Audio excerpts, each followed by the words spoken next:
नमस्कार दोस्तों, study time by SK में आपका स्वागत है। डेली सेट प्रैक्टिस के लिए जरूर चैनल से जुड़े।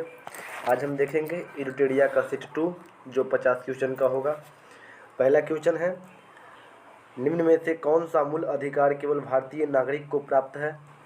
तो इसका हो जाएगा ऑप्शन डी, यानी अनुच्छेद 15, अनुच्छेद 16, अनुच्छेद 19 और एक याद रखिएगा अनुच्छेद 29 भी है जो भारतीय नागरिकों को ही प्राप्त है, सिर्फ भारतीय नागरिकों को। क्वेश्चन नंबर 2 में है, कौन सा कथनों पर विचार कीजिए, यानी इसमें कौन सा गलत कथन है ये ढूंढना है। तो गलत कथन है, सभी गलत ही है। राज्यसभा सदस्यों का कार्यकाल 4 वर्ष नहीं 6 वर्ष होता है। अगला है, राज्यसभा सदस्यों के लिए कम से कम 35 वर्ष आयु, ये भी गलत है, 30 वर्ष आयु होनी चाहिए। कौमा है, राज्यसभा अस्थायी सदन है लेकिन इसका 1/4 सदस्य प्रति 2 वर्ष पर मुक्त होता है, नहीं 2/3 सदस्य 2 वर्ष पर मुक्त होता है, या 1/3 ही होगा शायद। चलिए अगला क्वेश्चन है, धन विधेयक को राज्यसभा अधिकतम कितने दिनों तक रोक सकता है? तो 14 दिन तक रोक सकता है। अगला है, कोई व्यक्ति उच्च न्यायालय के न्यायाधीश नियुक्त होने के पात्र होंगे जब वह होंगे भारतीय राज्य क्षेत्र में कम से कम 10 वर्षों तक न्यायिक पद धारण किया हो या लगातार 10 वर्ष तक उच्च न्यायालय या न्यायालयों में अधिवक्ता रख चुका हो, यानी केवल एक। अगला है, वित्तीय आपात उद्घोषणा के अनुमोदन करने वाले संकल्प सदन को दोनों सदनों द्वारा कितने माह के भीतर होनी चाहिए? तो ये होनी चाहिए 2 माह के भीतर। भारत में पहली बार केंद्र सरकार के विरुद्ध लोकसभा में अविश्वास प्रस्ताव कब लाया गया? तो ये लाया गया 1963 में। 7वां क्वेश्चन है, राज्य के नीति निर्देशक तत्वों के परिवर्तन के लिए किस अनुच्छेद में उपबंध किया गया है? तो याद रखिएगा अनुच्छेद 37। अगला क्वेश्चन है, चलैया समिति का गठन किस वर्ष किया गया? तो ये किया गया 1991, जो पिछड़ा वर्ष जो कर से था। अगला है, किस क्रांति का संबंध कोको उत्पादन और चमड़ा उत्पादन से है? तो ये है भूरी क्रांति, जिसको उर्वरक क्रांति से भी है। भूरी क्रांति का संबंध उर्वरक से भी है और इसका संबंध है कोको से भी और चमड़ा से भी। अगला है, एक धन जो आसानी से विदेश से आता है लेकिन आसानी से चला जाता है, इसी प्रकार के धन को क्या कहते हैं? इसे कहते हैं हॉट मनी। अगला है, गन्ने का उचित और पारिश्रमिक मूल्य FRP अनुमोदित करता है? तो ये करता है आर्थिक मामलों पर कैबिनेट समिति। अगला है, असहयोग आंदोलन में कौन सा कार्यक्रम शामिल नहीं है? तो ये है सरकार वाहनों से यात्रा करने की पाबंदी, सरकारी वाहनों से यात्रा करने की पाबंदी। दांडी मार्च की समाप्ति कब हुई थी? तो ये समाप्ति हुई थी 6 अप्रैल 1930। गांधी के जीवन काल में घटी निम्न घटनाओं कालानुक्रम सही नहीं है? तो ये सही नहीं है। भारत छोड़ो आंदोलन 23 मार्च 1942 गलत है, यह 8 अगस्त 1942 को हुआ था। अगला है, आज़ाद हिंद फौज के साथ सुभाष चंद्र बोस ने सिंगापुर में स्वतंत्र भारत के अस्थायी सरकार गठन कब किया था? तो ये किया था 21 अक्टूबर 1943 के। सती प्रथा का उन्मूलन किया गया? तो ये किया गया 1829 के नियम 17 के द्वारा। अगला है, बहावियों के विद्रोह को कुचलने का श्रेय किस गवर्नर जनरल को जाता है?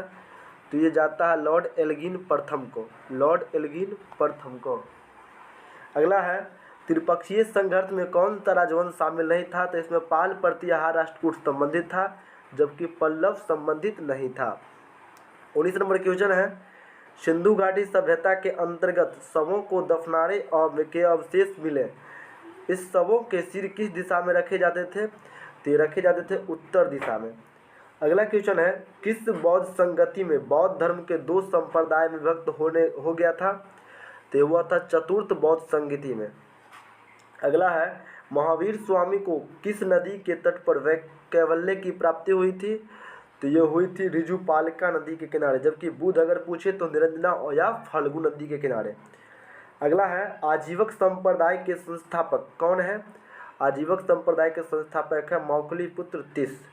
अगला है, किस मुगल शासक के शासनकाल को स्थापत्य कला का स्वर्ण युग कहते हैं? तो ये कहते हैं शाहजहां को। अगला है, मुगल काल में मुहत्सिब कौन था? तो मुहत्सिब था आचरण अधिकारी। अगला क्वेश्चन है दीवान ए अर्ज किस विभाग से संबंधित था? तो दीवान ए अर्ज था सैन्य विभाग। अगला है बसावन व दसवंत किस शासक के दरबारी चित्रकार था? तो ये अकबर का दरबारी चित्रकार था। कौन सा सम्मिलित नहीं है? परमाणु वृत्तग्रह और राज्य है, तो ये सम्मिलित नहीं है। कुंडनकुल्लम कर्नाटक गलत है, ये तमिलनाडु में। नरोड़ा उत्तर प्रदेश में सही है। काकरपाड़ा गुजरात में, तारापुर महाराष्ट्र में, ठीक है। और 30वीं समांतर रेखा किन दो देश के बीच है? तो उत्तरी कोरिया और दक्षिणी कोरिया, ठीक है। कौन सा एक अच्छे ईंधन का गुण नहीं है? अच्छे ईंधन का गुण नहीं है जलने पर ज़्यादा से ज़्यादा अवशिष्ट व हानिकारक गैस उत्सर्जित होनी चाहिए, गलत है। जबकि सही गुण है ईंधन का औष्मीय मान उच्च होनी चाहिए। ईंधन का प्रज्वलन ताप न तो कम न ही ज़्यादा होनी चाहिए, और जलने के बाद ज़्यादा अवशिष्ट नहीं बचना चाहिए और हानिकारक भी नहीं होना चाहिए। ये अच्छा ईंधन है। अगला है, ये मिलाने वाला है, तो इसका सही उत्तर हो जाएगा ए से। आप देखिएगा विटामिन B7 इसका संबंध है, विटामिन B7 यानी बालों का झड़ना। जबकि विटामिन B12 रक्त के प्राणाशी अल्पता होना, प्राणाशी अल्पता होना, यानी बी को 2 से और बी के 1 हो जाएगा 3 से। जबकि विटामिन ई हो जाएगा बांझपन उत्पन्न होना, विटामिन ई बांझपन उत्पन्न होना, और विटामिन के रक्त का थक्का जमना। अगला है तारों की मध्य दूरी ज्ञात करने में की इकाई है? तो तारों के मध्य दूरी ज्ञात करने की इकाई है गैलेक्टिक्स इकाई, गैलेक्टिक्स इकाई। कौन सा रोग पुरुषों की तुलना में महिलाओं में बहुत कम होता है? तो ये होता है वर्णधाता। वर्णधाता पुरुष में अधिक होता है जबकि महिला में कम होता है।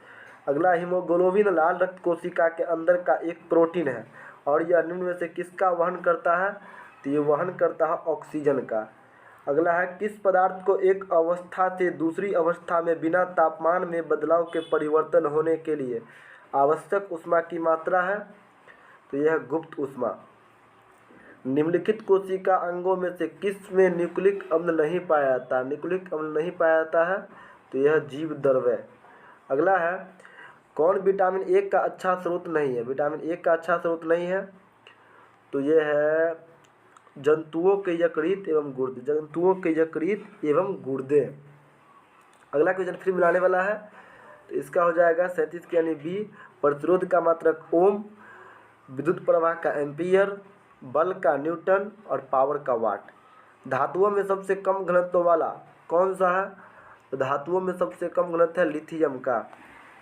अगला क्वेश्चन है प्राकृतिक रबर के बारे में कौन सा कथन सही है? तो यह एक प्राकृतिक बहुलक है और इसमें लोचदार गुण होते हैं। अगला किसी तत्व के रासायनिक गुण निम्न में से कौन सा तय करता है? ये तय करता है इलेक्ट्रॉन की संख्या। देवप्रयाग में कौन सी नदियों का संगम है? तो इसमें है भागीरथी और अलकनंदा। किस राज्य में से कर्क रेखा बीचों बीच गुजरती है? तो ये गुजरती है मध्य प्रदेश से बीचों बीच गुजरती है। अगला है सर्वाधिक जैव विविधता पाई जाती है कहाँ? तो उष्णकटिबंधीय वर्षावन में। कौन सुमेलित नहीं है? ये रोहिल राष्ट्रीय उद्यान गुजरात में, गलत है। यानी बांधवगढ़ मध्य प्रदेश में सही है, बांदीपुर कर्नाटक में ये भी सही है, शिमलीपाल उड़ीसा में ये भी सही है। अगला है कौन शीत महासागरीय जलधारा नहीं है? तो ये है अग्लुहास। अगला है किस नदी के दक्षिण भारत की गंगा कहते हैं? तो ये कहते हैं कावेरी। प्रशांत महासागर क्षेत्र में रिंग ऑफ फायर किस लिए जाना जाता है? तो रिंग ऑफ फायर जाना जाता है 1 और 2 यानी भूकंप के लिए और ज्वालामुखी के लिए। अगला क्वेश्चन है कौन सुमेलित नहीं है? तो ये सुमेलित नहीं है, गिब्सन अफ्रीका में सुमेलित नहीं है। जबकि टकलामकान चीन में है, थार भारत में है, आटाकामा चिली में है। प्रतिरोधात्मक या घर्षणात्मक बेरोजगारी है, तो ये हो जाएगा व्यवसाय रोजगार परिवर्तन की प्रक्रिया के दौरान श्रमिक व्यक्ति के कुछ समय के लिए बेरोजगार होना। अगला न्यूनतम समर्थन मूल्य MSP के बारे में कौन सा कथन विचार कीजिए? तो ये हो जाएगा 1 और 2 यानी न्यूनतम समर्थन मूल्य आर्थिक मामलों के मंत्रिमंडल समिति द्वारा प्रस्तावित की जाती है। न्यूनतम समर्थन मूल्य कृषि लागत एवं मूल्य आयोग द्वारा अनुमोदित की जाती है। अगला है योग दर्शन पतंजलि, न्याय गौतम, सांख्य कापिल, चावर्क वैशेषिक कन्नाद, पूर्व मीमांसा जैमिनी, उत्तर मीमांसा वादनारायण। अगला संप्रदाय आजीवक मौखलीपुत्र घोषाल, अनिश्चयवादी संजय वैठुलीपुत्र, भौतिकवादी पकुद कश्चायन, घोर अक्रियावादी पूरण कश्यप। चलिए मिलते हैं अगली वीडियो में। अगर चैनल पे नए हैं तो सब्सक्राइब करना नहीं भूलिएगा, शेयर और लाइक जरूर कीजिएगा। धन्यवाद।